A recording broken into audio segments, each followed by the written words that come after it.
You are watching a Titan Ed video review. These reviews are for 13 plus collectors. If you are not a collector, please click away. It's time for a triple changer takeover. Next up, Astrotrain.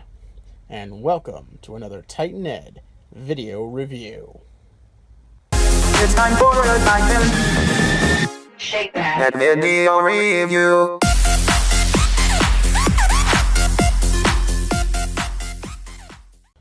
So, Astrotrain. This was a figure I was not actually expecting, especially out of Siege.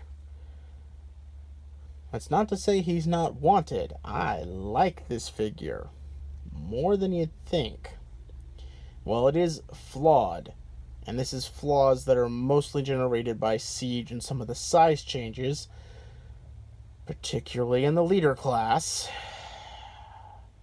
I do think this figure is worth picking up if you're a fan of Astrotrain or even a fan of model trains. I have been informed that this is a scale accurate to the basic scaling of model trains, MBO or something like that. I know nothing of model trains, but so I've been told this is scale accurate to them. So take that as you will. Me, I'm just kind of happy to see an Astrotrain that isn't trying to be a Freightliner, a bullet train, or some other weird combination. It goes back to the classic. This is nice. And it's the first Astrotrain to come with a Tinder car. Now, for you youngins who are watching this video review, who are asking what's a Tinder car, one, you shouldn't be watching my video reviews. These are for 13 plus collectors, remember? If you don't know what a Tinder car is, you're too young to be watching my video review. So there. But to those who may not be train aficionados, or at least somewhat mildly educated from a couple of YouTube videos, a Tinder car is what would hold all the coal for the steam locomotive to help generate the heat necessary for the steam locomotive to generate its energy to move forward, basically. This would hold all of the coal necessary for each trip. Or multiple trips, as sometimes the case may be. So yeah, it's not G1 accurate, but it's kind of nice to see it, because this also serves an extra purpose we will get into later. So for now, let's take this off. The basic train looks nice, although I will say that front end, god dang, really, Hasbro? Y'all couldn't have made something that expanded out with the rest of the train. I can understand having this section being a little small, but you couldn't put some kind of fold-out cow catcher? Oh, well. I will also say about the front end, I really love the paint on this. I don't know how well it's coming off on the camera, but they got a very matte, flat paint on that front piece, and I really like that, and I wish more of that paint was on the rest of the figure. But other than that, and it's also really cool, is that they do have the wheels. While they don't have the pieces that would help that would move with the wheels to help them turn, it is nice to see the actual wheels on the train be the ones that spin rather than having little caster wheels underneath. That was also really nice. So, let's talk about the elephant in the room. This is a $50 leader class figure. The previous Astrotrain, available during Titan's Return, was a $24 Voyager at the time.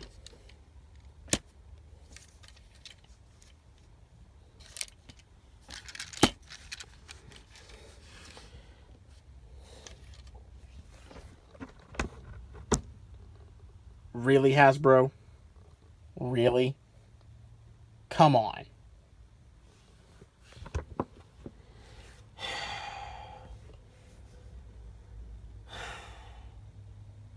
This is getting ridiculous.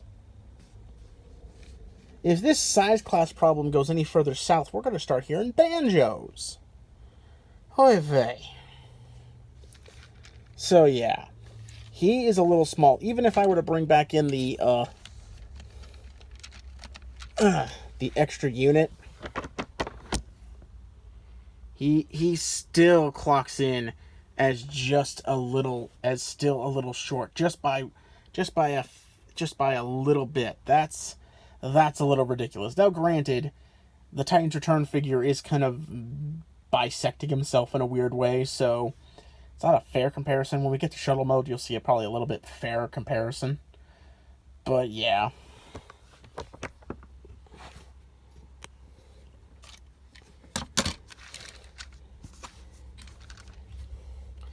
As it stands, I've always stated that a triple changer will always have one mode suffer.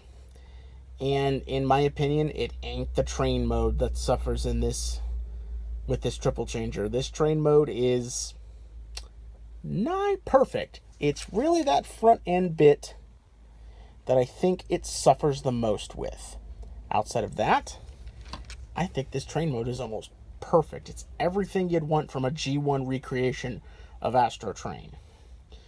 So if you give me just a second, I'll take it into Shuttle Mode. And here we have Shuttle Mode. And if you hear some rain in the background, my apologies.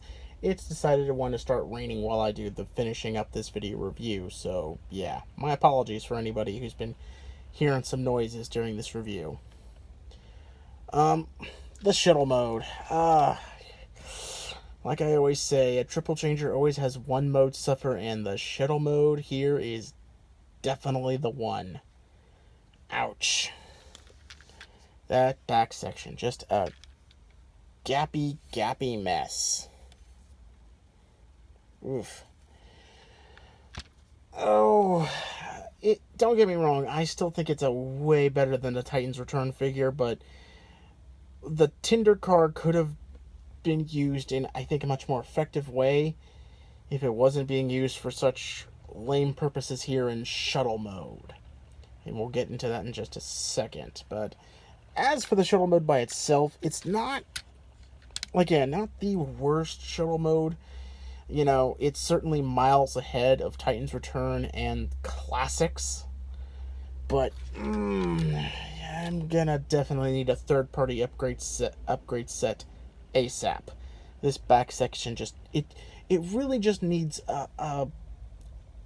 something to go over it. I mean, that's the only thing I can say. It just literally is missing a piece back there, and it's kind of sad because other than that, I think, again, this is probably one of the best Astrotrains you're gonna get on the mainstream market.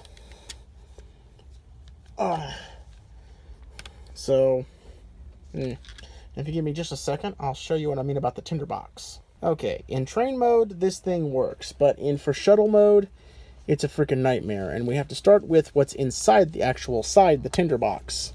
As for whatever reason, they've decided to turn Astrotrain into an arms dealer, because this thing is just packed full of guns. You've got a Gatling gun, you've got a little missile pod underneath these two, you've got the main rifle for Astrotrain, and then you have these two mirrored guns. So why? I don't know why. Well, I kind of know why. It's a leader class figure, and they had to use the plastic content for something instead of actually making it a leader class figure. Now, outside of the tinderbox, this thing is also supposed to interact with the shuttle. The problem is that this thing cannot go flat, and it needs to for this particular mode. It's supposed to be the device that helps transport the shuttle to the rocket bay, to the rockets, to help it launch it into outer space. At least that's the intention. It doesn't really work because these just don't go flat. At least for this mode. For this mode, it kind of works a little bit better, but again, for whatever reason, the hinges here and here for this little section right here don't go flat, and it doesn't go flush, which just makes everything kind of wibbly and wobbly and really makes me hate it. But it basically, I don't know if I can get the thing correct, it basically would act as the device that would hold the shuttle up while it was getting ready for launch. Not bad, but like I said, I really think that tinderbox should have, instead of being used to store all of his unnecessary weapons, should have been used as something that could have disassembled and reassembled onto here to fill out the back end of the shuttle mode. I really feel like these extra little tricks just don't help it. Now, if I can get the camera reset to compare this shuttle mode to the previous Titan's Return Astrotrain, I will, however, say, despite its flaws, Siege Astrotrain definitely wins out, in my opinion. I think the Siege version looks infinitely better than Titan's Return, which just looks like a confusing mess. If anybody remembers Titan's Return, they also had a Blitzwing and an Octane, which stayed very G1 classic. Whereas this guy walks in looking like he's a Cybertronian mode. Oddly enough, this guy looks more like he's supposed to be the Earthbound Astrotrain, which makes me really think that this is our preview for Earthrise. Yeah. It also makes me think the theory that this wasn't actually the intended mold for Astrotrain, and that the Sentinel Prime figure was the original and he was the afterthought repaint. Well, anyway, let us go into robot mode. And here we have robot mode, and despite all the flaws with the two vehicle modes, this is definitely where I think a lot of the engineering went into, because this robot mode is perfect. It looks like classic Astrotrain. It looks like the classic animation model. It's near perfect, except for one fatal flaw. This is a Siege leader class being dwarfed by a 2016 Titan's Return Voyager class.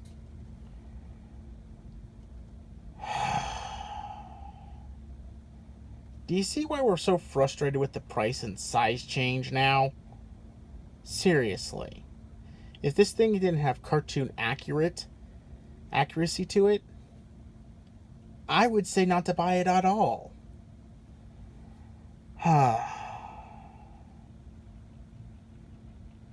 There is one way to kind of alleviate this problem. You can take part of the tinderbox and add on what are basically booties. And it does raise his height up slightly. But, again, he's still shorter than the Voyager class figure from 2016.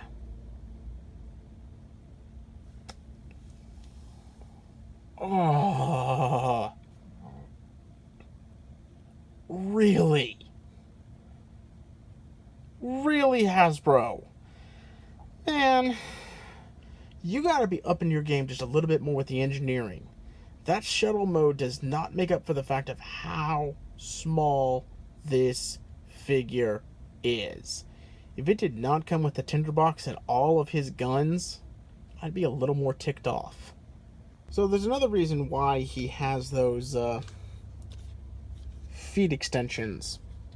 You can actually take the remains of the tinderbox and attach it to his back.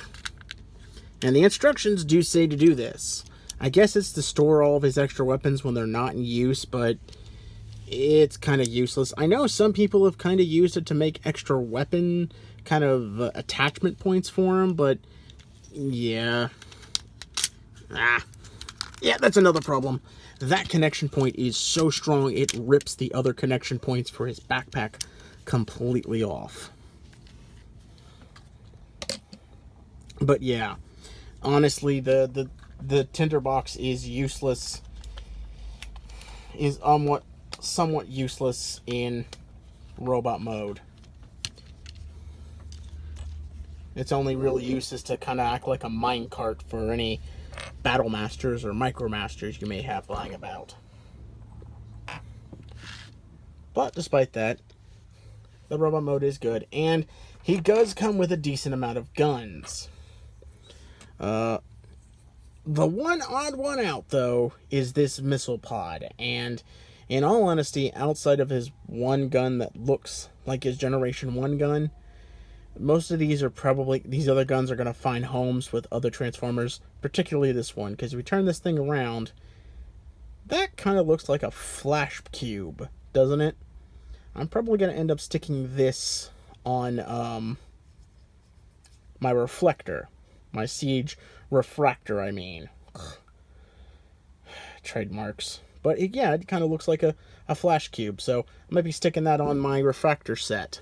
But for the time being, it shall stay with Astrotrain. He also comes with a Gatling gun, and I both love and hate this gun. On the one hand, it's really cool to have a Vulcan-like Gatling gun for a Transformer set. On the other hand, the peg that the gun is attached to, I think is far too small. I really wanted to give this gun to Ironhide, but I wanted him to undersling it, and he can't because of the way his hands are designed. Oh well. I guess I'll give it to my G2 Siege Sideswipe instead. Still, not a bad weapon. He also comes with his classic blaster. Now this is what his G1 and I think his animation model kind of used for his gun, and it's very similar to one of the guns his Titan's Return figure uses. So yeah, this one is going to stay with him no matter what. And finally, where's the other one? Oh, shoot, where'd it go? Oh, no, here it is. It's right in front of me. We have the two mirrored rifles. These two are very interesting. And when I say mirrored, it's because they both have a left and right peg. So, it's very odd. So, I guess you could, yeah, they're high enough. Could have just attached them right here to his shoulders if... Oh, criminy, that's another problem. I think that's a problem with my copy is some of the joints are not tight enough. There we go. Stay in there. Especially in his hips. But yeah, you can have them all armored up. It's an interesting look. It's something you can do. You can also combine all the guns into one uber gun, so to speak. So you take... Yeah, it goes this way. You put the two mirrored guns together back here. You take the missile pod and you attach that down here. And there you go. He's got one supersized gun for destroying just about any Autobot he gets in his way. So yeah, you can do that. Now I've mentioned all the major flaws with the figure in his various vehicle modes. I've mentioned the tinderbox. Now I have one concern that I don't think a lot of reviewers have gone over, or it's just me and I'm getting an unfortunate figure, but if you look very closely at his side skirts, yeah, that's a stress mark. $50 figure, people. $50 figure. If I wasn't buying this from a comic book shop I like, I'd feel a little bit more ripped off. But yeah, I don't know if that's exclusive to my figure, because I kind of purposely didn't watch any video reviews so I could go in a little blind with this guy. But that side's got a stress fracture. This one doesn't seem to have one, but it also seems to have a lot more of a gap and is a lot more loose compared to this one. So I can never just get the good figure whenever I buy one of these guys, can I? It's always got to have a problem. So yeah. My honest thought is that if you're a fan of Astrotrain, I do recommend picking him up. But I cannot recommend him at the $50 price point. And if you're like me and you were buying him from your favorite comic book shop and you want to support your comic book shop, I would recommend him somewhere around $40. $45 to $40. And I only recommend the $45 if you're a huge Astrotrain fanboy. If you're just looking to get him for the Siege collection, definitely try to get him at $40. I do not think this figure is worth it at $50. And that largely has to do with the way Siege is handling the leader class figures right now. He's far too small, and I feel like a lot of the plastic content is wasted on sort of useless gimmicks. It is not put into the main figure. So, yeah. Other than that, I do think he's a definitive Astrotrain. I mean, this is definitely going to be my go-to Astrotrain for anything Transformers related for a long time. Unless Hasbro decides to put out another one in the next couple of years, I think this is going to be the definitive Astrotrain for everybody for a while. So until next time, this is Titan Zed saying I'll see ya when I see ya.